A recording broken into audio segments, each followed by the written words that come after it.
काल नारायण राणे यांच्या बुडत्या जहाजाला आधार देण्यासाठी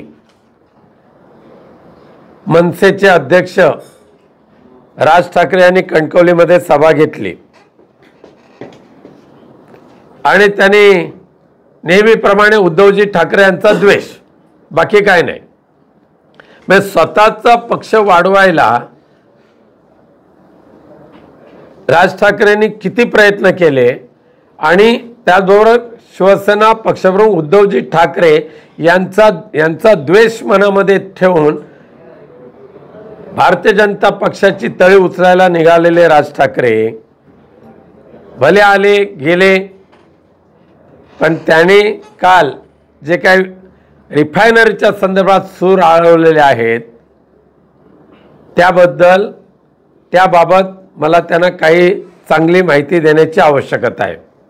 अर्थात मला माहिती आहे त्यांचे कान भरणारे लोक खूप असतात आणि कालचं रिफायनरीच्या बाबतचं स्क्रिप्ट वाचत असताना जर त्यांनी एका बाजूला पाहिलं असतं तर नारायण राणे दिसले असते, दुसऱ्या बाजूला पाहिलं असतं तर रिफायनरीला जागा परप्रांतीय भूमाफियांना जागा मिळवून देणारे सगळे दलाल ते त्या स्टेजवर बसले होते. किंबहुना रिफायनरीचा एक नंबरचा गुंड दलाल म्हणून ज्या पंढरी आंबेडकरचं नाव घेतलं जातं तो पंढरी आंबेडकर सुद्धा भारतीय जनता पक्षाचा सक्रिय कार्यकर्ता होता. ज्या पंढरीनाथ आंबेडकरांनी तिथल्या गोरगरीब ग्रामस्थांच्या हितासाठी रिफायनरी विरोधी लिखाण चालू केलं म्हणून पंढरीनाथ आंबेडकर सारख्या गुंडाने एक बिचाऱ्या गरीब अशा पत्रकार वारेसे यांची हत्या केली. आणि एवढंच नव्हे तर रिफायनरी प्रोजेक्टकडून ह्या पंढरीनाथ आंबेडकरला वारंवार पैसे दिले जात होते, हे सुद्धा पोलीस तपासामध्ये सिद्ध झालेलं आहे. तिथले भूमाफिया जे आले, मोदी, शहा, मिश्रा, अग्रवाल, दुबे, त्रिपाठी, हे सगळे जे आलेले आहेत हे आणण्यासाठी भारतीय जनता पक्षाच्या ज्या दलालांनी दलाली केली त्यांची नावं जर राज ठाकरेंनी जर थोडासा अभ्यास करून माहिती करून घेतली असती तर त्यांनी खासदार म्हणून माझ्यावर खापर फोडलं नसतं. अर्थात त्यांना स्क्रिप्टच दिलं होतं की नारायण राणेंची तळी उचलायची आहे आणि विनायक राऊतला बदनाम करायचं आहे. रिफायनरी सारखा कोकणला निसर्ग संपन्न कोकणला भस्मसात करणारा प्रकल्प आमच्या माथी मारण्यापेक्षा तो गुजरातला घेऊन जावा 3 लाख कोटींसहित, ही मागणी यापूर्वी सुद्धा आम्ही केले, तिथल्या स्थानिक ग्रामस्थांनी पण केलेली आहे. पण राज ठाकरे साहेबांनी किंवा त्यांना मला एक विनंती करायची आहे की तुम्ही ज्यांच्या बुडत्या जहाजाला आधार द्यायला आलेला आहात ना त्या नारायण राणेंना आणि त्यांच्या चिरंजीवाला विचारा की काही वर्षापूर्वी छाती ठोकून रिफायनरीचा विरोध करणारे नारायण राणे खरे की आता सत्तेची लाचारी पत्करून रिफायनरीचं समर्थन करणारे नारायण राणे खरे? ह्या 2 प्रश्नाचं उत्तर जर राज ठाकरे यांनी घेतलं असतं तर कदाचित रिफायनरीच्या संदर्भात त्यांना बोलण्याची गरजच पडली नसती. आणि म्हणून त्याने काल जे म्हणाले की 5,000 एकर जमीन कशी उपलब्ध झाली यामागे इथला खासदार विनायक राऊत यांचे हात असल्याचा गंभीर आरोप राज ठाकरे यांनी केलेला आहे.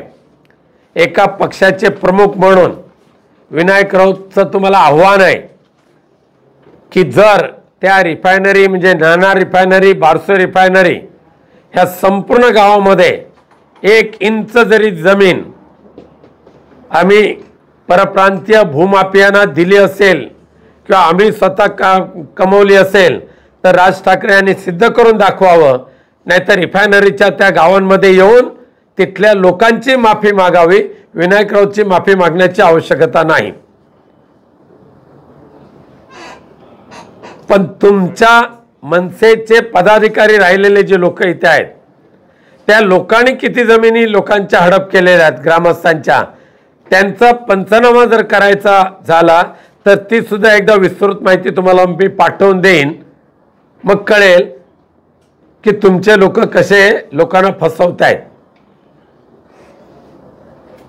तो मुंडन करण्याची भाषा केलेला एक तो त्यांचा जिल्हाध्यक्ष, अधिकाऱ्यांना मारझोड करायची, व्यापाऱ्यांकडे 5 कोटीची खंडणी मागायची आणि त्या अशा या खंडणीखोरांना बरोबर घेऊन राज ठाकरे कणकवलीला जरी तुम्ही आलात तरी सुद्धा तुम्ही ज्याचा प्रचार केलेला आहे त्या खुनसी वृत्तीचा बिमोड, त्या विकृतीचा बिमोड या कोकणवासीय जनता केल्याशिवाय राहणार नाहीत। मुख्यमंत्री राहिलेले नारायण राणे उद्योग मंत्री होते, आज केंद्रामध्ये सुद्धा देशाच्या 80 कोटी लोकांना,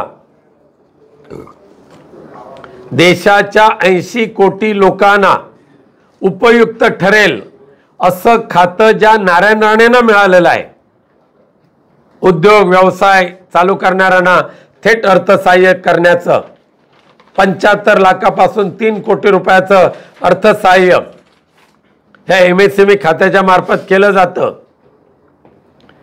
त्या नारायण राणेंच्या कारकिर्दीमध्ये 35 वर्षाच्या कारकिर्दीमध्ये दुग्ध मंत्री झाले, मुलांनी या सिंधुदुर्गातल्या दूध उत्पादक शेतकऱ्यांचे पैसे आजही 5 कोटी रुपये डुबवलेले आहेत। कुठली तुमची प्रतिभा ना, ती प्रतिभा डेअरी। उद्योग मंत्री झाले, कुडाळ MIDCतले सगळे भूखंड, मोक्याचे भूखंड हडप केले, एकही उद्योग मोठा प्रोजेक्ट उद्योग मंत्री म्हणून, मुख्यमंत्री म्हणून किंवा केंद्रातले मंत्री म्हणून नारायण राणेने ह्या मतदारसंघामध्ये आणला असेल तर दाखवून द्यावा। पण एक मात्र नक्की, MSME खात्याचे पहिले लाभार्थी नारायण राणे झाले आणि त्यांच्या मालकीच्या एका वास्तूमध्ये कॉयर बोर्डचं कार्यालय उभं राहिलं। आता किती लाख भाडं घेतात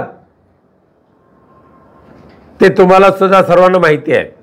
म्हणजे येईल ते ओरबाडायचं आणि इतरांच्या नावाने ठणा करायचं, अशा पद्धतीने काम करत असताना रक्तरंजित इतिहास, राजकीय इतिहास ह्या जिल्ह्यामध्ये जर कोणी निर्माण केला असेल तो नारायण राणेंच्या कारकिर्दीमध्ये निर्माण झाला।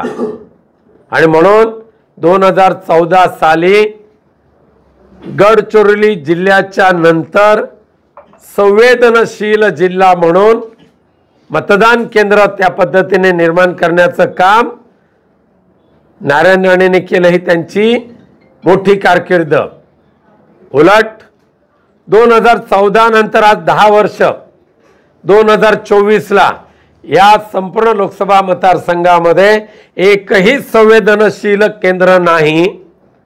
शांतता, सुव्यवस्था, विचार, सुविचार जपणारा हा कोकण निर्माण करण्याचं काम विनायक राऊतने केलं, वैभव नाईकाने केलं आणि आम्ही सर्वांनी केलंय। हे आमचं या ठिकाणी मोठेपण सांगत नाही, तर हे आमचं कर्तव्य आम्ही पार पाडलेलं आहे। आणि म्हणून काल सुद्धा राज ठाकरे यांनी कातळ शिल्पाचं समर्थन केलंय। आज त्याच रिफायनरीच्या परिसरामध्ये त्यांना मी आमंत्रित करतोय, कधीतरी वेळ मिळाला ह्या रखरखत्या उन्हात येऊ नका, पण त्या रिफायनरीच्या बारसूच्या परिसरामध्ये जवळजवळ 200च्या आसपास 14,000 वर्षापूर्वीची कातळ शिल्प आहेत. ती कधीतरी पाहायला या आणि मग ठरवा कातळ शिल्प का वाचवायची की रिफायनरीने ती उद्ध्वस्त करायची. एकीकडे कातळ शिल्पाचं समर्थन करताय आणि दुसरीकडे रिफायनरीचं सुद्धा तेवढंच ताकदीने बाजू मांडताय. खरे राज ठाकरे कोण? कातळ शिल्पाचं संवर्धन करणारे की रिफायनरची तळी उचलणारे? आणि म्हणून ते आले, ते गेले आणि ज्यांचा उमेदवार ज्यांचा प्रचार केला ते पडले असं गृहीत धरून त्यांनी त्याच्यामध्ये समाधान मानावं. आज आम्ही सर्वच जण, माझ्यावर असलेले माझे आमदार वैभव नाईक, आमदार राजन साळवे, सन्माननीय शिवसेना नेते आमदार भास्कर शेठ जाधव आणि सगळेच आमचे इंडिया आघाडीचे आमचे सर्व मान्यवर पदाधिकारी, आम्ही एकजुटीने, एक दिलाने, एक विचाराने काम करतोय अत्यंत प्रामाणिकपणे. आज आम्हाला मतं मागायला स्लिप आणि 1,000चं पाकिट द्यावं लागत नाही आहे. नारायण राणेने केवळ आणि केवळ विकृतीने अविचार ह्या कोकणमध्ये राजकारणामध्ये आणला. कोकणात राजकारणाच्या माध्यमातून आत्ता सुद्धा त्यांची मंडळी बऱ्याच ठिकाणी पैसे घ्या आणि मतदान करा, पैसे घ्या आणि मतदान करा, त्या पाकिटाबरोबर स्लिपाबरोबर 1,000चे पाकिटं देत आहेत. रिफायनरीच्या माध्यमातून त्या रिफायनरीला समर्थन देताना किती बार्गेनिंग केली गेली, किती केवढा मोठा ठेका मिळवला हे सुद्धा लोकांना माहिती आहे. आणि त्या ठेक्यातून एक कवडीमोल किंमत तुम्ही मतदारांची करताय. अरे गॅसचा भाव 1,100 झाला आणि तुम्ही मतदारांना 1,000 रुपये देताय. अशा पद्धतीने मतदारांना लाचारी पत्करण्याची प्रवृत्ती आमच्या या कोकणच्या मतदारांमध्ये नाही. म्हणून अनेकांनी हे जे 1,000 रुपयाची पाकिटं घरात आली होती ती त्या मंदिरामध्ये नेऊन ठेवली, त्यांना परत केली आणि दुसरे एकीकडे सत्तेचा वापर करून अमाप संपत्ती कमवायची आणि निवडणुकीमध्ये काम न केल्यामुळे मतदानासाठी हजार रुपयाचं वाटप करायचं, ही दुष्प्रवृत्ती कोकणवासीय पूर्णपणे संपवतील अशी मला खात्री आहे. तुम्ही पाहत आहात विस्टा न्यूज मराठी.